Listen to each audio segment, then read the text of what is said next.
Okay, there is one component which we need to see. That I will tell you. That's called a cloud log.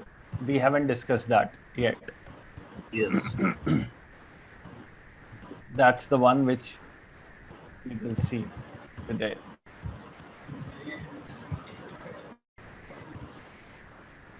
Okay, let's see this use case. This is a very practical use case, and it's for importing the currency rates into Workday. Okay. Only for that purpose, Shravan. Yeah, this requirement. Okay. And here, so I'm giving you the requirement, and then we will see how we did it. Currency rates, you know, right? Yes. INR to USD, USD to INR, USD to Euro, and all that. So if say your system is having Workday expenses you are using, or you are using financials, right? So then you do an expense, you travel, right? You say you have a corporate credit card. Yeah. If you are in US, you will spend in USD. If you are in France, you'll spend in euros and all that, right?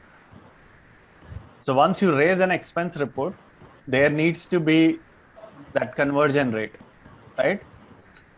So it's a Yes. very common use case that currency rates needs to be imported into Workday. All right.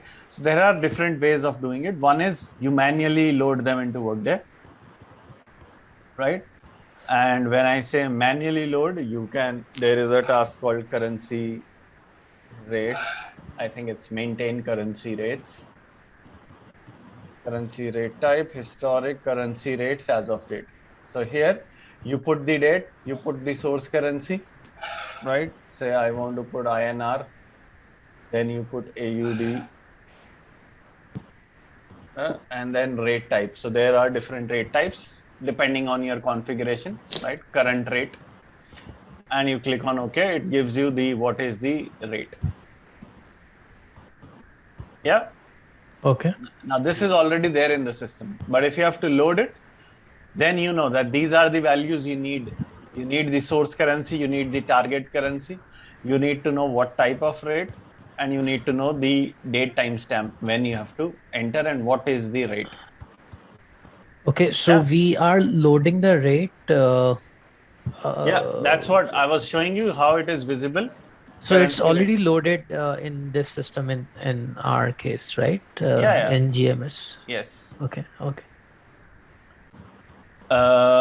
Yep. And then is maintain currency conversion rates. This is the task. So this is where you create, like say, I want to create as of date. I want to create it for today, 12 a.m. Calculate inverse and cross rates. What it will do is, if I'm passing AUD to INR and I check this mark, it will automatically calculate the reverse, right? Okay. And calculate cross rates is if you have given INR to USD and INR to AUD, it will automatically calculate AUD to USD.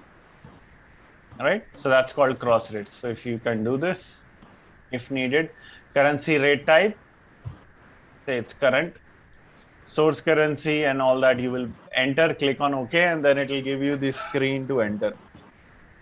AUD, USD, say this one.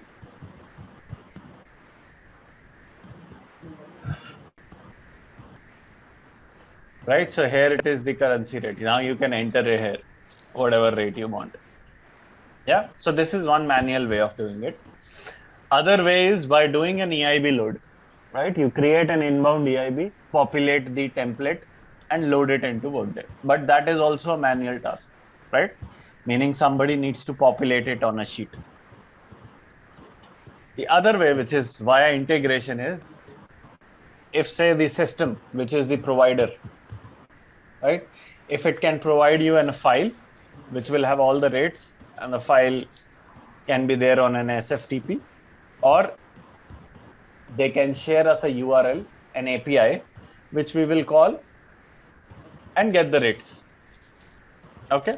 So this particular requirement is for importing currency rates into Workday from a source called ECB, right? So ECB is a currency rate provider. So if I put currency rates. It's a generic provider, Euro foreign exchange, and it provides exchange rates, right? Similarly, you can have Reuters. There can be different source, Bloomberg, and all those. Okay. Depends whatever your company wants. In this requirement, it is ECB, and it's an API based, and the API will give you JSON, right? And then you have to load it. So it's a very simple stuff, right? Call a web service, get the data, and then load it into Workday, right? Okay. Now, what will be the web service? How we will know that? From functional. No, just go to this Workday Web Services first, right? And then click on operations directory and just search Control F, currency space rate. Currency space. Okay. Right, so here it is get beginning balance, no, not needed. Get currency rate types. This is get, meaning you are getting value from Workday, but we want the opposite. So it will be, this is import credit journal, this is put.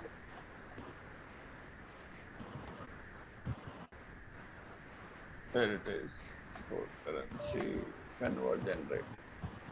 Let's try with import underscore currency. Import currency conversion rates, right? So this operation will add or update currency conversion rate. Includes time from and all that. So this is the one which we will use. Yeah. Okay. And you will see that there will be a request message. And if you see the request, it will have. So how to do that is you can do the corresponding get and then populate the Okay. import. Right. So this comes under financial management 38.1. Yeah. So if you have to try that, you can go to the schema explorer, web service, add latest web service, WSDL, and search here financial.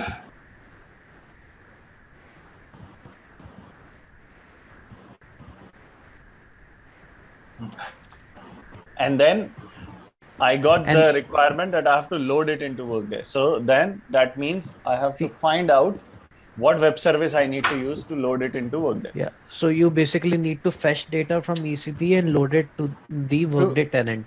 Correct. And in order to get the API, you went to that web page. No. For API, the vendor will provide. That I was just showing you that it is a generic provider.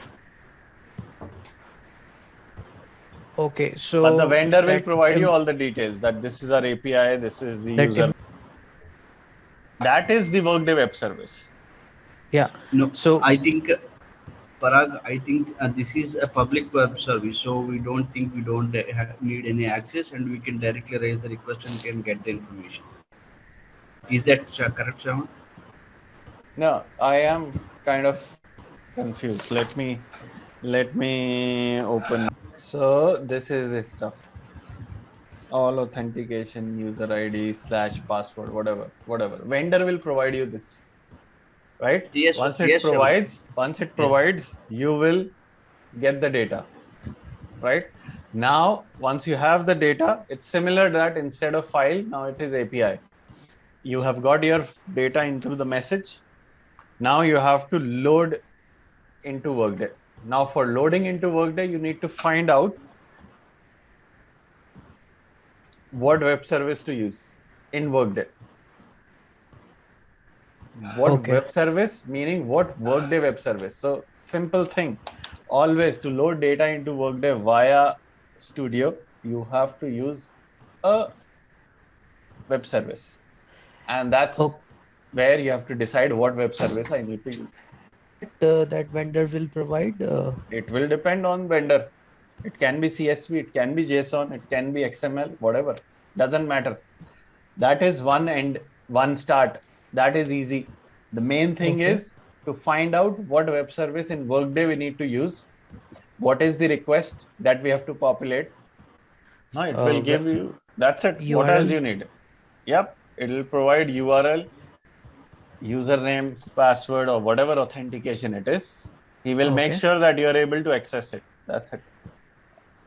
And usually vendor provide, like usually we fetch data from the like online resource wherein vendor provide URL, user ID and password, right? Yeah, Or depends if they have APIs, they are capable enough, they do this. Else, it's a file-based stuff. They will put it on SFTP. right? Yeah, whatever middleware and all that. And at the end, what we will get is either a file or an API. That's it. Okay, okay. And we need to figure out the Workday web service that we will use to load Load the data. Right. that data into our Workday tenant. Right. So the thing is, say this is API. Say API has fields X, Y, and Z.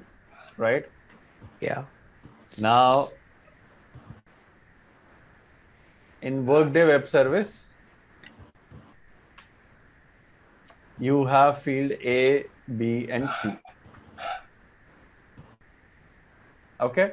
You need to now, once you have this, you need to map. Okay. X will be A, Y will be C, and Z will be B. This is your mapping, right? To be very clear, here in Workday web service, you have from currency, you have to currency, you have currency rate, Okay. you have currency rate type, and you have effective date, that which date this rate is for. Okay. Right? This is Workday web service parameters. Now this API might give you the field name as source, target, rate, Okay. and date. So now it is up to you. Once you fetch this data, you will store it into your properties, props, right?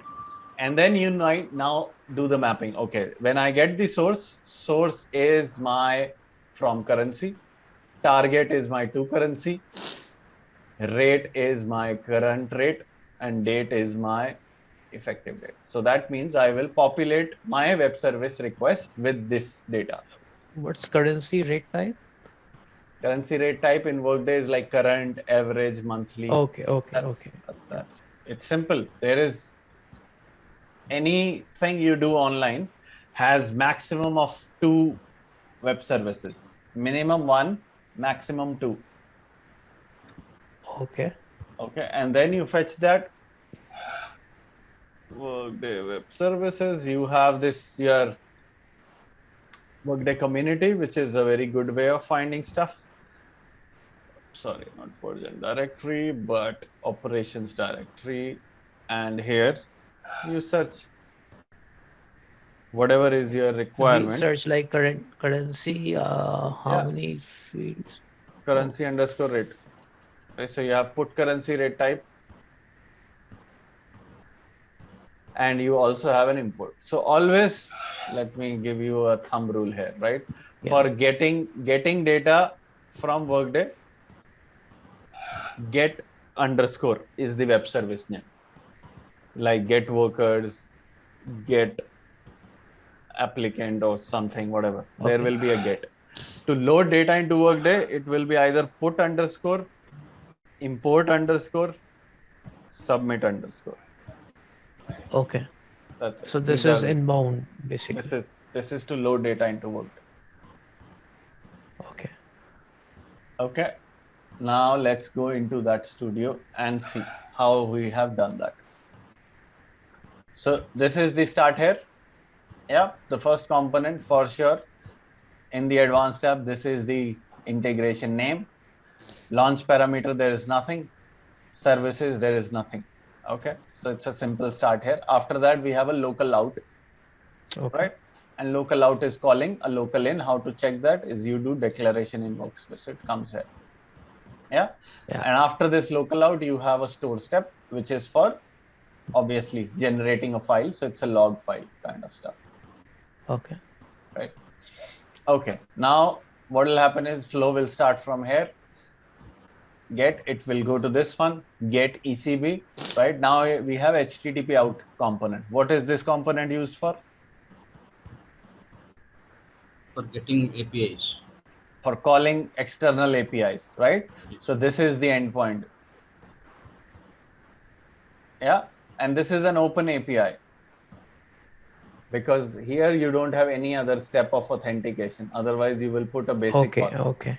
Okay, so this endpoint is given to us by client, and get is basically because we are getting information from Yeah, that API, so we have written get. yeah, yeah. Anything else do we need to mention like in advance or?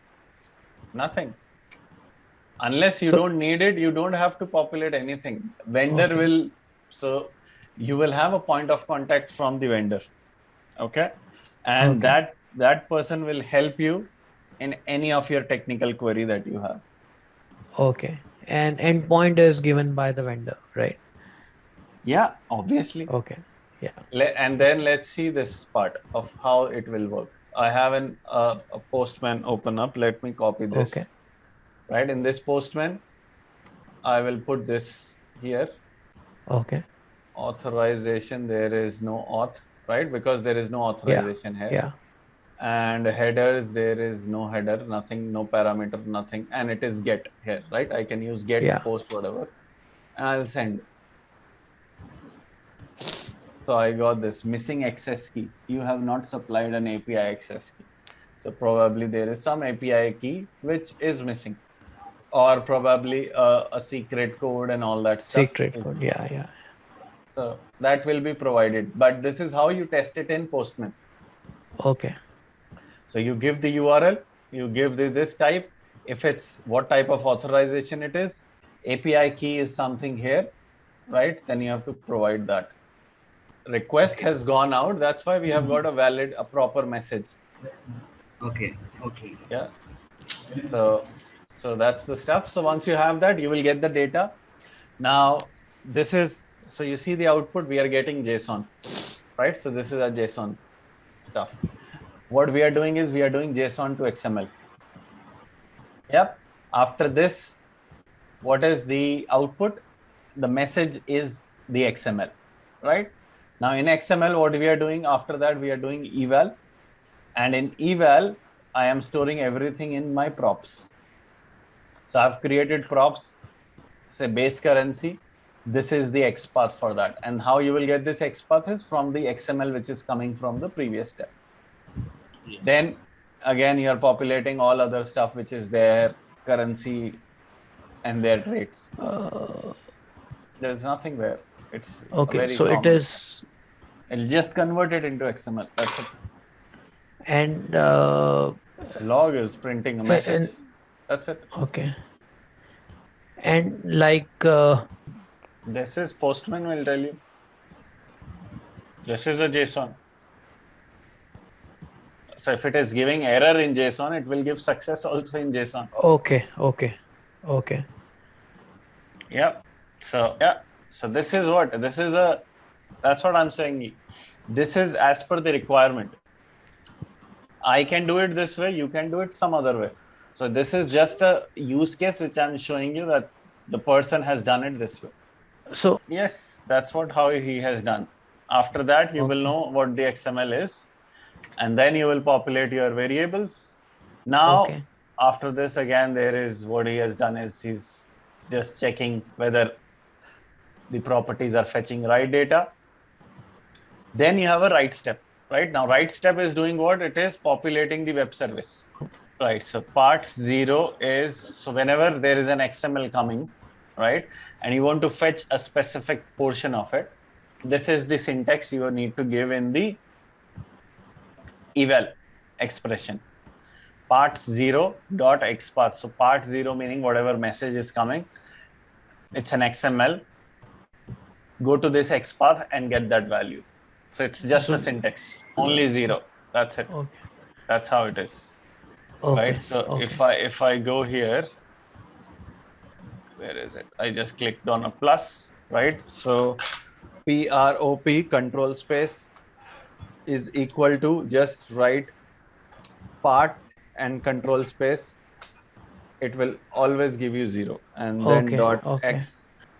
Okay. So now you have your variables. All these are yeah, your properties. Whenever there is a log, you don't have to put any brain there. Log is just printing whatever a user wants to print. It is of no use, no functionality.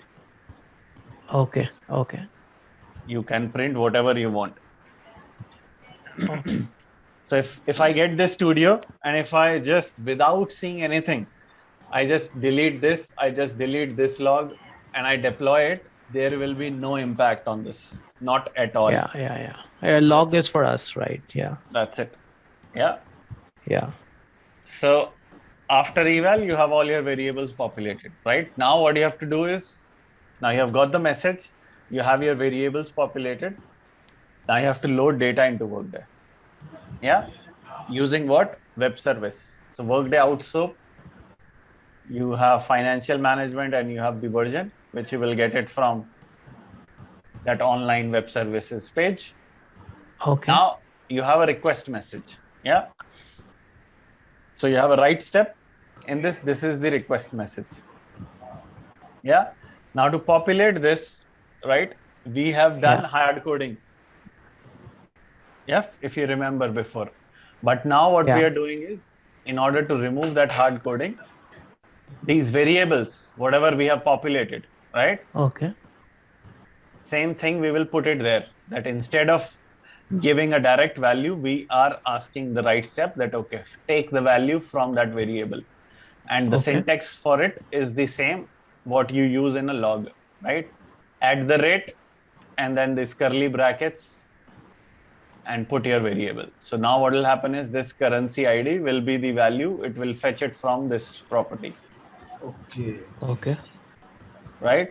So similarly, all the variables. So here, if you see, the only hard coding is this one, currency rate type, because we know that while populating rate type is a Workday thing. You will not get it from that API because it is something which is configured in Workday, like current, average, monthly, and all that stuff, right? So this is something you can hard code.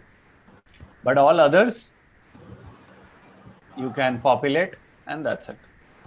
So once that is done, your web service will be called, and it will, this one? No, the right one, the previous one. Async mediation rate, yeah. This, you got it from there, right? Schema Explorer. Schema Explorer, go there. Okay. Right? And you know your web service.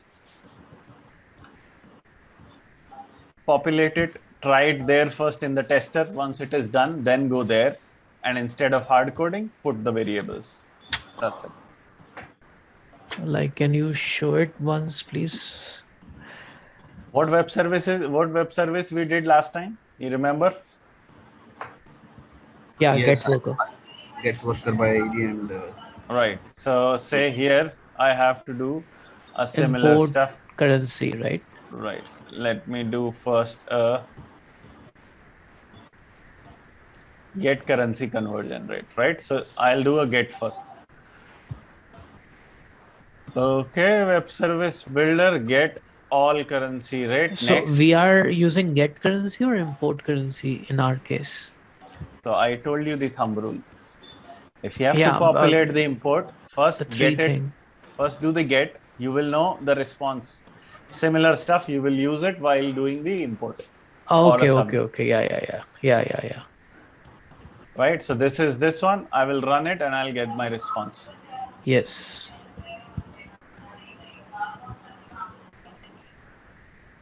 Let's see. Why is it taking time? Okay. So we got it. Right? Okay. Now I'll go to the import one. MNOP. I import currency conversion rate. Okay. Open soap wrapper. So here it is, right? Now here it is the currency ID, right? Crons rate, anchor currency. Then you have the currency conversion rate data, which is the effective date. But here it is very simple. You have to just populate whatever you want. Okay. Right? So, you know, what's the currency ID? USD. This currency ID. Again, so this is the anchor currency. Anchor currency is, say you are doing USD to INR and USD to AUD. So USD is your anchor currency. Yeah. That one. So our basic currency. Like. Right. And this one is USD. So this one is INR. And this one is, say, current. and then you have the rate type, and you have, this is the date. So that's it. This is pretty much it, right? Now in an import, you can have multiple these rates. So this is one rate, right, where you are populating USD to INR. Similarly, you will have USD to EUR, right? So in that case, this part, which is We just need to copy paste. copy paste, exactly, and that is what is happening in this right step here. So if you see here, Okay. you have import currency rate, calculate, and it is true. After that, let me make it, copy this and open it in an XML file, then it will be good. So if you see, this is all repeating. Yeah. Right. So this part is 1, this is 2, Okay. right? This is 1 and this is 2. Only thing is, at the top, this calculate cross inverse is same. Rest all is the repeating stuff in this particular case. Yeah. Okay. Now in the web service tester, I can try this out. I can load it right away, and it is loaded. So this is the vid. So vid is Workday ID. If I go to my tenant and just type that vid by saying WID colon control V.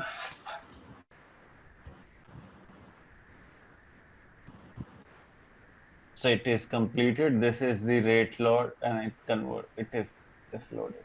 So this was a particular, this is based on the response that we are getting from there, right? In that case, so that's what I'm saying. You forget about it. We will not hard code it. This hard coding is done because of a very particular use case, because the data which they send, the currency is there as the tag name and all that. So that's why it was hard coded, but ideally it will not be. Yeah. So for example, CZK, AUD, we have created properties for this, right? But if you look at the code, we have hard coded. Right. So this is the rate. So this props AUD will store the rate. It is not storing AUD. It is storing the rate. Okay. So yeah, that's the thing. But this is a very particular use case. Ideally, it should not be the case. Yeah. Okay. Now after this, what we are getting, Workday out soap, we are getting the vid, right? You saw that the output is a vid, right? Yeah. And it is again an XML, right? So what we are doing after the Workday out soap is, we know output of Workday out soap will be what? Will be this XML. Yeah? Yes. So then after that, what we are doing is we are fetching that vid into a property, right?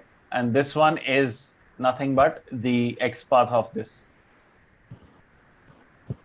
Yeah. Envelope slash body slash this slash that and all that stuff, right? Once it is there, after what we are doing is, this is a cloud log. Cloud log is a component which populates a variable which you can then give an input to the store, right? So this cloud log, if you see,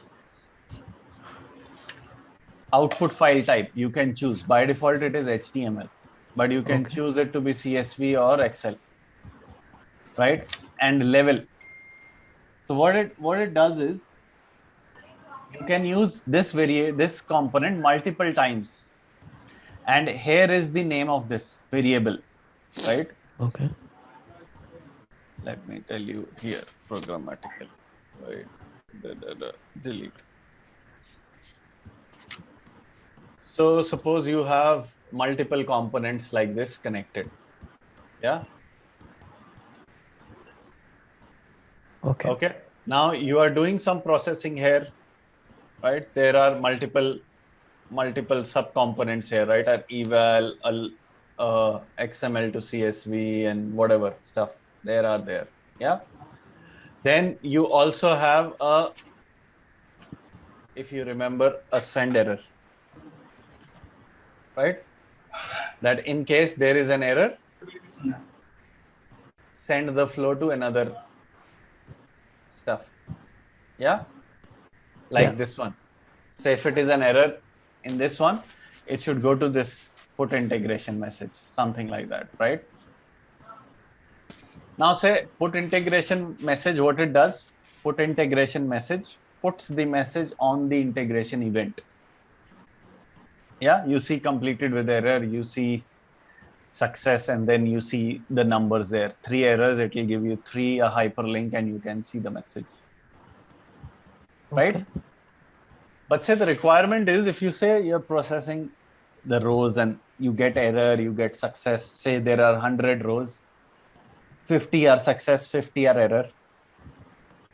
You don't want to show 100 messages on the event. What you want to show is a one file having details of all each row, whether it's a success or a failure, success or a failure. Yeah. Yeah.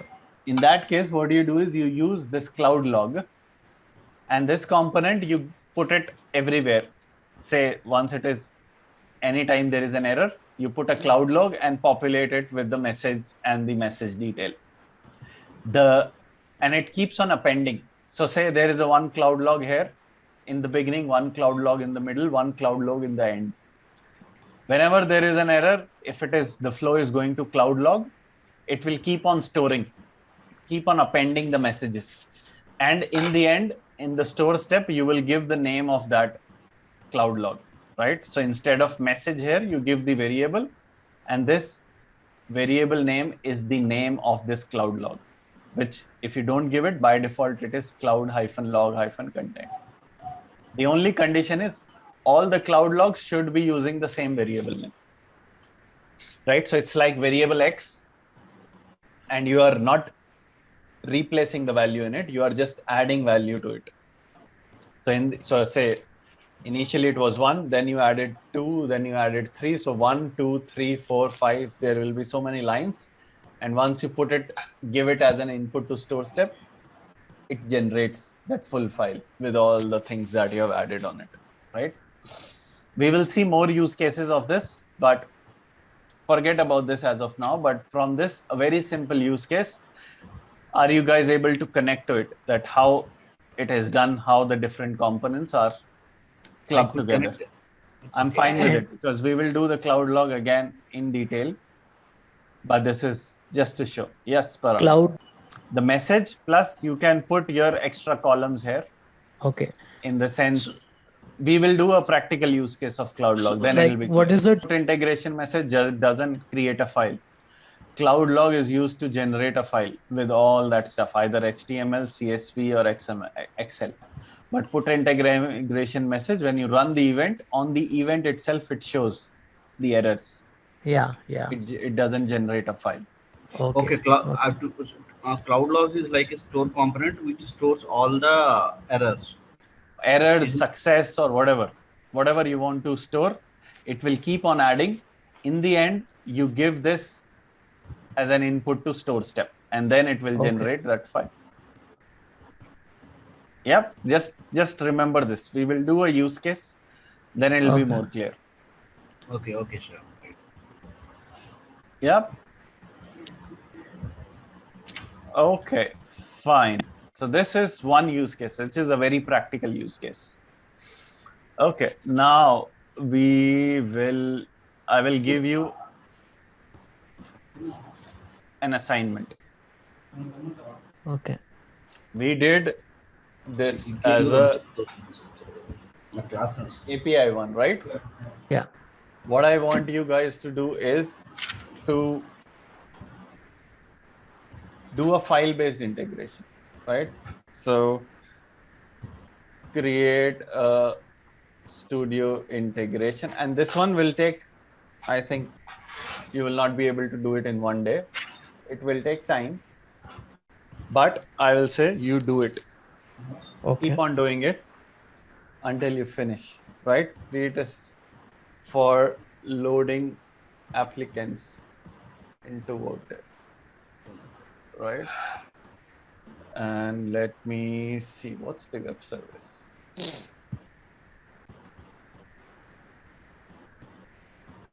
Put underscore applicant. This is the one. Adds a new pre-hire. Okay.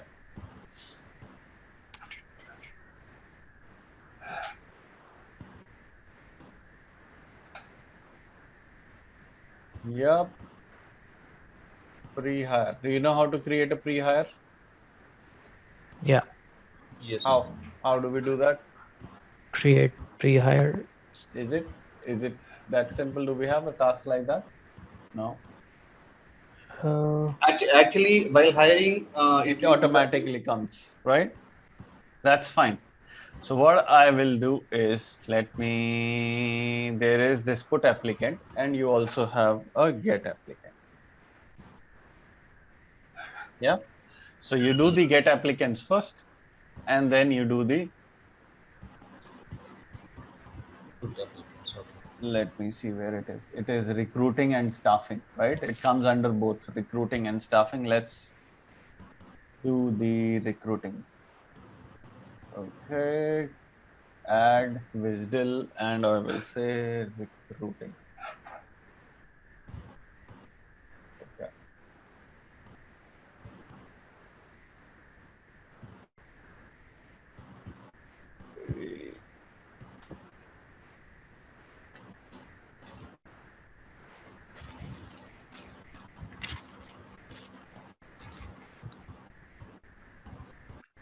Get applicants, open service wizard, get applicant, get all applicants. Next, I want only the 5 of them. Personal information, next, finish. I get this, I will run it and let's see, there is not authorized. So whenever you see this kind of request or response, right, from Workday Web Yeah. Service, that means your user, whatever you are using, doesn't have the Access. access for Okay. doing this operation. Okay. Okay.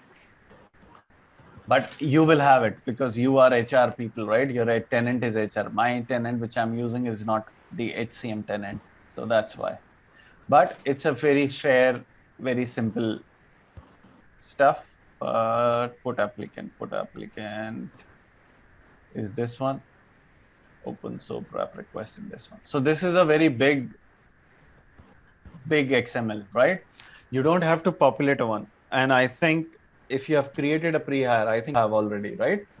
For creating a pre-hire, what do you need? You need just the name, first name, last name, and one contact detail. It can be an email, right? So for this one, applicant ID will be created by Workday. So you can delete this part. Correct. That's what you have to do. That's what I was showing you. Like this preferred name data is not needed. So you can delete the full preferred name. You can delete the additional name as well.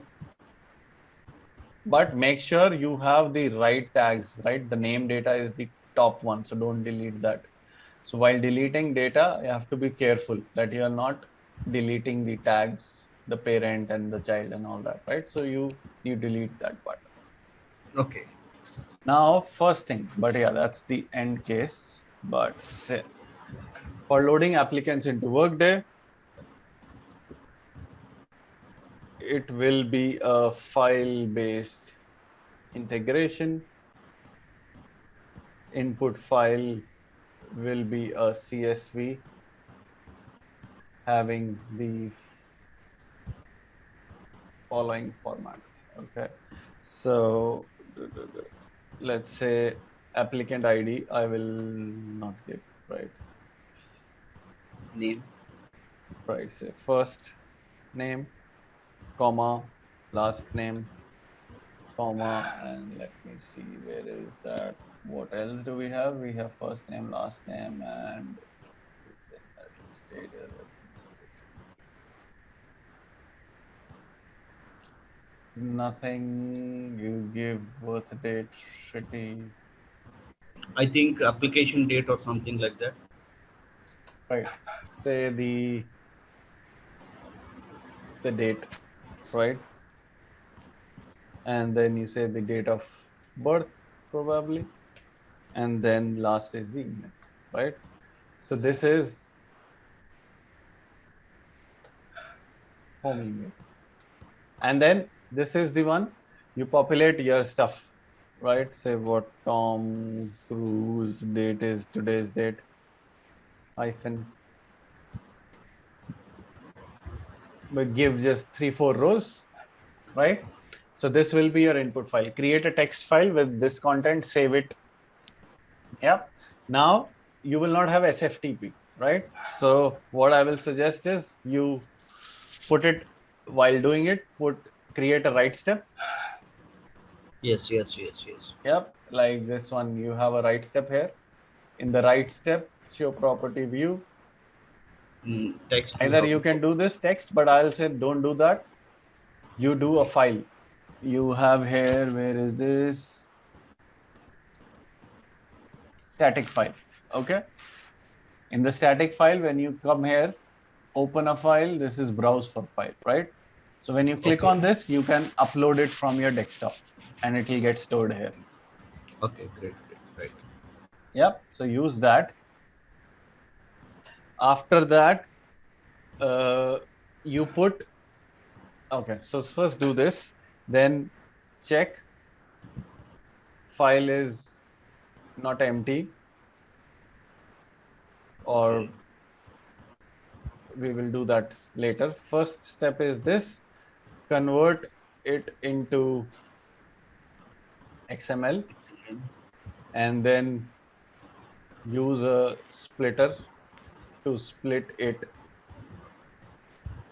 by each record. So, and generate, as of now, let's do this, generate multiple XML files. This is your first step to do. So what I am asking here is, you will have this file, have it in the store step. What you have to do is, after that, read it. Yeah, it will come in your message, convert it into XML, use a splitter to split it, and after that use a store step, so that if there are 3 rows, it will generate 3 files. Yeah. No, last step is very simple. You have a splitter. After splitter, just put a store step. That's it. You're done. Then in the single file, it will store the all, isn't it? No, so my requirement is multiple file. You get one file and it gets converted into multiple files by each record. Okay. So Since we are not okay, got it. Since we are not aggregating, it creates a separate file for each and every record. Correct. Yes. Okay. Yes. Do this, and we will keep on enhancing this with all the concepts that we have done so far. Okay. Yeah. Sure. Schema Explorer, go to this one, add latest web service, click on WSDL, and then search for it. You have the first one as recruiting. Well, depends. Again, it can be anything. But yeah, leave it as of now. Okay, it's recruiting. Okay, yeah. I was typing something else. Take a screenshot of this and do this. Okay. Just a second. Now I have a couple of doubts. Yeah. While we are creating a web service request for currency, we are getting the information from the vendor, and it has like USD, INR, and some yen and some extra currencies. But there I couldn't find some other currency, like example XYZ currency in that WSDL or request. Right. Then how do I make use of how should I put that into my integration? No, you cannot do it. It has to be there in the source. Their API should provide that. You will not do it on your own. There's no stuff. Rates cannot be manipulated. Whatever is coming, you will load that. That's it.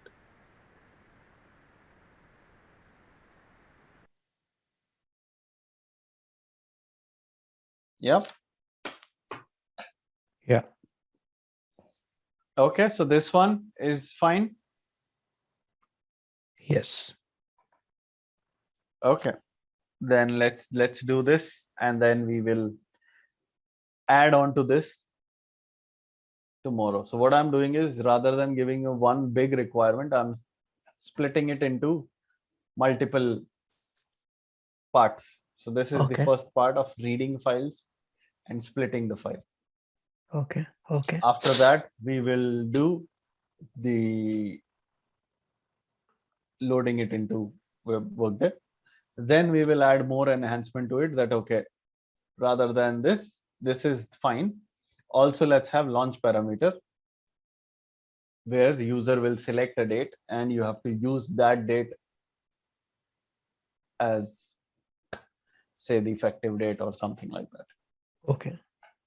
Yeah, we will do it step by step, but let's first do this.